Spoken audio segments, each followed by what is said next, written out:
Hello everyone. बहुत सारे लोगों की शिकायत होती है कि हम पैसे तो बहुत कमाते हैं लेकिन हमारे पैसे बच नहीं पाते हैं। मंथ में वो बिल्कुल शेविंग नहीं कर पाते हैं। ऐसे बहुत सारे सब्सक्राइबर हैं जिनके मुझे कमेंट्स आए हैं। पैसे को कैसे मैनेज करना है, पैसा कैसे बचाना है, ये कुछ तरीके और बताइए। तो आज की वीडियो ये न्यू वीडियो है, इसमें मैं मनी मैनेजमेंट के कुछ नियम बताऊंगी आपको। उस तरह से अगर आप अपने मनी को मैनेज करते हैं तो हर मंथ आपकी सेविंग भी होगी और पैसा भी बचेगा। क्योंकि पैसा बचाना एक ऐसी आर्ट होती, यह कला हर किसी को नहीं आती है। और जो पैसे बचाना सीख जाता है वह हर मुश्किल से लड़ सकता है और अपना हर कंडीशन में, हर सिचुएशन में पैसे बचा सकता है। क्योंकि मैंने बहुत सारे लोगों को देखा है, वो बोलते हैं कि हमारी इनकम तो बहुत ज़्यादा है लेकिन पैसे नहीं बच रहे हैं। पैसे क्यों नहीं बचते हैं, हम ऐसी क्या गलतियां करते हैं, वो वीडियो में आगे जानेंगे हम। अच्छा, वीडियो में मैं एक बात कहना चाहती हूँ, अगर आपने वीडियो को मेरे को ऑन किया है तो शायद आप पैसे बचाने के लिए बहुत ही ज़्यादा मतलब डेडिकेटेड हैं। पैसे बचाना चाहते हैं तो वीडियो को एंड तक ज़रूर देखिएगा।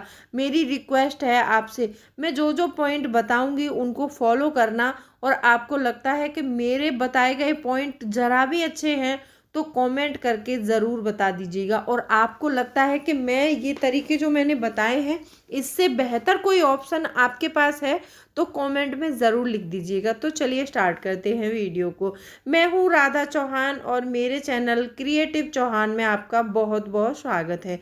आई होप आप सब अच्छे होंगे और सेहतमंद होंगे और आप लगातार मेरी वीडियो के साथ भी बने हुए होंगे। दोस्तों, आज की वीडियो में हम जानेंगे मनी मैनेजमेंट के कुछ नियम। वीडियो स्टार्ट होने से पहले आपसे एक रिक्वेस्ट है, अगर आपने चैनल को सब्सक्राइब नहीं किया है तो प्लीज़ सब्सक्राइब करिए अपने इस चैनल को और बेल आइकन को भी ज़रूर प्रेस करना ताकि ऐसी इंटरेस्टिंग वीडियो की नोटिफिकेशन आपको मिलते रहे। अगर वीडियो अच्छा लगता है तो वीडियो को लाइक शेयर ज़रूर कर दीजिएगा। तो चलिए स्टार्ट करते हैं वीडियो को। सबसे पहला पॉइंट आता है कि मतलब हमारे पैसे क्यों नहीं बचते हैं। क्योंकि पैसे तो आप बहुत कमा रहे हैं पैसा, लेकिन इतनी तेजी से खर्च हो रहा है कि आपका पैसा बच नहीं पा रहा है। तो सबसे पहले तो हमें ये पता लगाना होगा कि हमारा पैसा कहाँ खर्च हो रहा है, किन किन चीज़ों पर खर्च हो रहा है। कभी कभी हम अपना पैसा ऐसी जगह खर्च करते रहते हैं कि जहाँ खर्च करने से कोई फ़ायदा नहीं है और वो चीज़ें हमें समझ में नहीं आती हैं। क्योंकि कई सब्सक्राइबरों के कमेंट आए हैं कि पैसे आते हैं और पैसे कहाँ चले जाते हैं पता नहीं चलता है। तो सबसे पहले हमें इस चीज़ का पता लगाना होगा कि हमारे पैसे खर्च कहाँ हो रहे हैं। अब पता कैसे लगा सकते हैं आप, उसके लिए आपको एक डायरी लेनी पड़ेगी। थोड़ा सा समय खर्च जरूर करना होगा। देखो, हम जिस पैसे को कमाने के लिए इतना एक महीने बहुत ज़्यादा मेहनत करते हैं तब जाके हम उस पैसे को कमाते हैं। अगर बचाने के लिए उस पैसे को अगर हम हर रोज़ 1 घंटा या 1.5 घंटा नहीं निकाल सकते तो हमारा पैसा कमाने से कोई फ़ायदा नहीं है। क्योंकि जब हम बचाएंगे ही नहीं, हमारा भविष्य सुरक्षित ही नहीं होगा तो हम करेंगे क्या उस पैसे का कमा के। फिर तो मतलब ऐसे लोग होते हैं ना, बहुत सारे लोग होते हैं कि मेरे पास समय नहीं है, ये बहाना देते हैं कि मेरे पास समय नहीं है। तो ऐसे लोगों के पास आज खा कल खुदा के सिवा कोई ऑप्शन नहीं होता है। मैं क्लियर बोलती हूँ, भले ही आपको बुरा लगे। देखो, जो चीज़ें बुरी लगती हैं शायद वो हमारे लिए फ़ायदेमंद साबित हो सकती हैं। तो आपको क्या करना है कि आपको थोड़ा सा टाइम निकालना है। थोड़ा सा टाइम निकाल करके आप उस पैसे को मतलब कहाँ कहाँ खर्च हो रहा है, एक पेन और डायरी अपने पॉकेट में ज़रूर रखें। और जिस टाइम आप यदि 5 रुपए का भी खर्च कर रहे हैं, 5 रुपए का मतलब यदि बच्चे ने आपको बोला है कि मुझे चॉकलेट चाहिए और आपने वो चॉकलेट खरीदी है तो वहीं पर नोट कर लो कि मैं 5 रुपए की चॉकलेट लेके आया। क्योंकि ऐसा होता है, ये छोटा छोटा अमाउंट जो होता है ना, ये बहुत बड़ा रूप लेता है किसी दिन। हमने अक्सर करके मैं सेविंग चैलेंज देती हूँ आप लोगों को, आप देखते होगे, सिर्फ आपको 10 आज जमा करना है, 20 जमा कल करना है, 15 जमा किसी और दिन करना है, और आप देखते हैं कि मंथ के बाद वो ही अमाउंट एक बड़ा अमाउंट बनता है। तो ऐसे छोटे छोटे खर्चे भी एक मंथ के बाद बड़ा रूप लेते हैं। अब मान लो हमने आज तो 5 रुपए खर्च किए, कल हमने 10 कर दिए, परसों हमने 5 कर दिए, हम इस चीज़ पर ध्यान नहीं देते हैं। अगर हम इस चीज़ पर ध्यान नहीं दे रहे हैं तो हमारा पैसा ऐसे ही खर्च होता रहेगा, पैसा नहीं बचेगा। बड़ी बड़ी चीज़ों को हम ध्यान में रखते हैं, हमारा मतलब बहुत सारे लोग ऐसे होते हैं कि अगर हमने कोई 1000 रुपये की चीज़ खरीदी है तो वो हमें याद है कि हमने 1000 रुपये वहाँ पे मतलब जो है खर्च किया था, वो हमें याद रहेगा। अगर हमने 1000 के बाद 100 का नोट भी खर्च किया है ना, वो हमें याद नहीं रहता, क्योंकि माइंड में ना मेमोरी बहुत ज़्यादा दिनों तक नहीं रहती है। तो इसीलिए राइट डाउन करना बहुत ज़रूरी है। राइट डाउन करके रखिए, और 1 महीने के बाद या फिर 15 दिन के बाद आप इस चीज़ को नोटिस करेंगे कि आपने यदि राइट डाउन किया है और आप उस खर्चे को एनालिसिस कर रहे हैं, तो आपको रियलाइज़ ज़रूर होगा कि मेरा ये पैसा बेफिजूल खर्च हुआ है। तो आपको ये चीज़ करने से ये पता लगेगा कि आपके पैसे कहाँ खर्च हो रहे हैं। अगर आपने ये डिफ़ाइन कर लिया कि हमारे पैसे कहाँ खर्च हो रहे हैं, तो अगले मंथ से आप उस खर्चे को रोक सकते हैं। जब उस खर्चे को हम रोक देंगे, फिर आप देखेंगे कि आपकी जो है दिन व दिन आपके हालत सुधरते जाएंगे, पैसा ज़रूर बचा पाएंगे आप। ठीक है, तो सबसे पहले आपको पता लगाना है। और दूसरा पॉइंट आता है कि कभी भी कोई भी मतलब पैसे से रिलेटेड फैसला करना है, जैसे मान लो आपको कोई 50,000 या फिर 1 लाख रुपए की चीज़ खरीदनी है, तो उसके लिए आप ये जो 3 डे रूल होता है उसको ज़रूर अप्लाई करिए अपनी लाइफ में। बहुत सारे लोग ऐसे होते हैं कि जैसे उनको कुछ भी खर्च करना होता है ना, तो वो सोचते समझते नहीं है। अगर मुझे बाइक चाहिए तो मतलब बाइक चाहिए, बस खरीद ली उन्होंने। उनके पास पैसे नहीं है तो डाउन पेमेंट किया और वो ईएमआई पर ले आए। ईएमआई जब भरेंगे तो पता चलेगा कि कितना मतलब पैसा और ज़्यादा बिगड़ जाएंगे आपके हालात।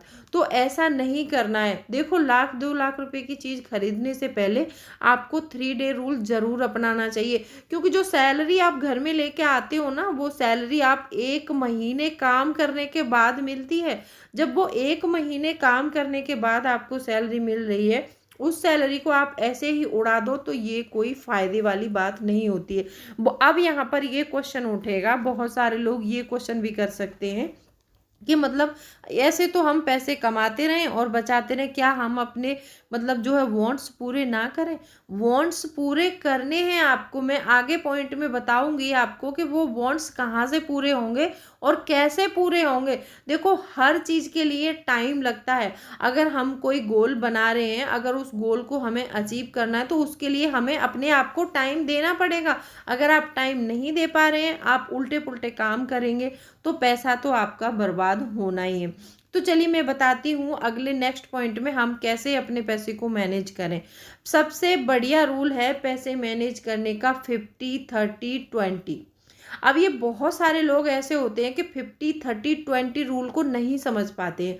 अगर जो लोग समझकर 50-30-20 से अपना बजट बनाते हैं, वो लोग पैसे बचाने में हमेशा सक्षम रहते हैं। और यदि आज मैं आपको गारंटी दे रही हूँ, ये रूल ऐसा रूल है, अगर आप इसको अपने लाइफ में अप्लाई करोगे, आपके वांट्स भी पूरे होंगे, खर्चे भी पूरे होंगे और पैसे भी बचेंगे। तो चलिए मैं इसको एक उदाहरण से समझाती हूँ आपको।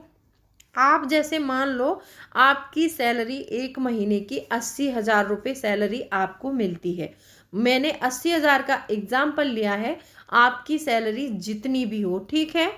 आपको 80,000 रुपये एक मंथ में मिलते हैं। अब 80,000 का 50% हो गया 40,000 रुपये। अब वो 40,000 तो आपके खर्च होंगे ही होंगे, चाहे आप कुछ भी करिए। उसमें आपके घर का रेंट रहेगा, यदि आपने कोई फ्लैट वगैरह खरीदा है तो उसकी ईएमआई हो सकती है, आपके बच्चों की फीस हो सकती है, आपके घर के ग्रोसरी हो सकती है, बिजली का बिल, वाटर का बिल, आपकी जो भी नीडेड वाली चीज़ें हैं, आप सारी 50% में कंट्रोल कर लीजिए। ठीक है, बहुत सारे लोग बोलते हैं कि हमारे घर में 60% या फिर 70% लगता है, तो आपको कैसे ना कैसे करके वो 50% पर लेके आना है। कहीं से भी कम करो, कैसे भी कट करो, उसको 50% पर लेकर आओ, ठीक है। अब बचा आपका 50%। अब उस 50% को आपको दो भागों में डिवाइड करना है। 30% पैसा रखना है अपने बॉन्ड्स के लिए और 20% पैसा रखना है आपको अपनी इन्वेस्टमेंट और अपनी सेविंग के लिए। अब वो 30% आपको कहाँ खर्च करना है, जो कि आपका 80,000 के अकॉर्डिंग आपकी सैलरी का 30% भाग होगा 24,000 रुपये। अब वो 24,000 रुपये में आपको अपने वॉन्ट्स के लिए खर्च करना है। आप कहीं घूमने जा सकते हैं अपने बच्चों के साथ, आप जो है कहीं रेस्टोरेंट होटल वगैरह जाने के शौकीन हैं वहाँ जा सकते हैं। आप यदि अपने लिए कोई बाइक ले रहे हैं तो आप 1 लाख रुपए की, मान लो कोई एक बाइक 1 लाख रुपए की है, तो आप 24,000 हर मंथ में सेव करिए और वो आपको 4-5 महीने शेविंग करनी है, 5 महीने के बाद में आपको बाइक खरीदनी है। ऐसा नहीं करना है कि 24,000 एक मंथ में शेव कर लिए और वो डाउन पेमेंट करके ईएमआई पर ले ली, आपका बजट बिगड़ जाएगा। ऐसा मत करना। भले ही हमने मान लो इतने दिनों से वो बाइक हमने नहीं खरीदी है, अगर हम 4 महीने या 5 महीने और नहीं खरीदेंगे तो हमारा कुछ बिगड़ नहीं जाएगा, लेकिन हमें अपना फाइनेंशियल मैनेजमेंट है वो नहीं बिगाड़ना है, ठीक है। अब बचा 20% पैसा, जो कि होगा आपका 16,000 रुपये। अब वो 16,000 रुपये आपको निवेश करने हैं। उसमें से आप क्या कर सकते हैं, उस 16,000 रुपये को डाइवर्सिफाई कर लीजिए। आप एक इमरजेंसी फंड क्रिएट कर रहे हैं, उतना पैसा मुझे इमरजेंसी फंड में डालना है। यदि आपने कोई अपना लाइफ कवर ले रखा है या फिर हेल्थ इंश्योरेंस ले रखा है, आपको उस 16,000 में से ही वो भरना है। और बचा हुआ पैसा एसआईपी के थ्रू, म्यूचुअल फंड में, आप एफडी में, किसी में भी मतलब कर सकते हैं। निवेश के लिए हमेशा एक्सपर्ट से राय लीजिए, क्योंकि आपने देखा होगा ये जो बड़े बड़े सेलिब्रिटी होते हैं ये अकाउंटेंट रखते हैं, तो हम हमारे बार्गेनिंग पास नहीं इतना कर पैसा पा नहीं रहे है तो कि हम सामान तो अकाउंटेंट रखें, एग्जैक्टली ठीक जितना है। रेट है वो आप उतने में ही किसी भी देंगे हमको, एक्सपर्ट से हम राय वहां पर ले कुछ सकते नहीं हैं कर सकते और हैं। अपने तो पैसे को इसीलिए मैं कह निवेश रही हूँ कर सकते आपको कि हैं। आप अच्छा, मॉल्स की पैसा बजाय निवेश एक करने से बार आप एक चीज, लोकल एक शॉप में निवेश भी करने से पहले सामान एक ट्राई चीज का हमेशा जरूर ध्यान रखना कीजिएगा। है, कभी भी किसी के बताए गई जगह पर पैसा निवेश नहीं करना है। और कभी भी टीवी पर कोई एडवर्टीजमेंट देख के पैसा अपना निवेश नहीं करना है, क्योंकि बहुत सारी कंपनियां होती हैं ऐड करने के लिए बहुत सारा पैसा खर्च करती हैं। हमारी कंपनी का ऐड करो, हम इतने पैसे देंगे आपको, और वो ऐड करवाने के बाद पैसे निवेश करवा के और वो भाग जाती हैं। तो ऐसे करके अपना पैसा कहीं भी निवेश नहीं करना है, हमेशा एक्सपर्ट की राय से ही पैसा निवेश करें। और एक जगह सारा पैसा कभी निवेश ना करें, पैसे को कम से कम 2 से 3 जगह निवेश करें। कुछ निवेश ऐसे रखिए, बहुत सारे लोगों को देखा है मैंने कि मतलब जहाँ पर सिक्योरिटी ज़्यादा होती है वहाँ पर रेट ऑफ इंटरेस्ट कम होता है, और जहाँ पर रिस्क ज़्यादा होता है वहाँ पर रेट ऑफ इंटरेस्ट भी हाई मिलता है। तो जो हाई रिस्क वाले निवेश हैं उनको आपको सोच समझ के करना है, और कुछ लो रिस्क वाले जो हैं उनको कर दीजिए, उनको कोई दिक्कत नहीं, वहाँ पर थोड़ा आपको रेट ऑफ इंटरेस्ट कम मिलेगा। लेकिन जहाँ पर हाई रिस्क में कर रहे हैं वहाँ पर ज़्यादा पैसा निवेश ना करें, थोड़ा थोड़ा अपनी समझ के अनुसार और सीखने के अनुसार निवेश करना है। क्योंकि मान लो कहीं पर हमारा पैसा एक जगह का निवेश डूब भी जाता है तो कम से कम दूसरे वाला सुरक्षित तो है हमारा। और वैसे तो मैंने देखा है कि म्यूचुअल फंड में सबसे बेटर है निवेश, और आप अपने हिसाब से कोई भी म्यूचुअल फंड चुन सकते हैं। म्यूचुअल फंड में एसआईपी के थ्रू आप अपना पैसा निवेश कर सकते हैं, ठीक है। निवेश के लिए आपको हमेशा जानकारी लेके ही निवेश करना है। आप यदि ये 30-50-20 का फॉर्मूला अपनाते हैं तो समझ लीजिए आपका पैसा बहुत अच्छे से मैनेज हो जाएगा, और आप अपने पैसे को बचा भी पाएंगे, पैसा इन्वेस्ट भी कर पाएंगे, आपके सारे खर्चे भी पूरे हो जाएंगे, और आपकी ये शिकायत नहीं रहेगी कि मैं पैसा नहीं बचा सकता। मेरे कहने से आप एक बार ये पैसा मतलब जिस तरह से मैंने बताया है उस तरह से मतलब मैनेजमेंट करके देखिए। बहुत अच्छा फॉर्मूला है ये मनी मैनेजमेंट का। तो आज की वीडियो कैसी लगी कमेंट सेक्शन में ज़रूर लिख दीजिएगा। वीडियो पसंद आई हो तो वीडियो को लाइक शेयर कर सकते हैं। तो चलिए मिलती हूँ अगले वीडियो में, तब तक के लिए bye bye, thanks for watching. और कोई भी क्वेरी है तो आप मुझे कमेंट करके पूछ सकते हैं।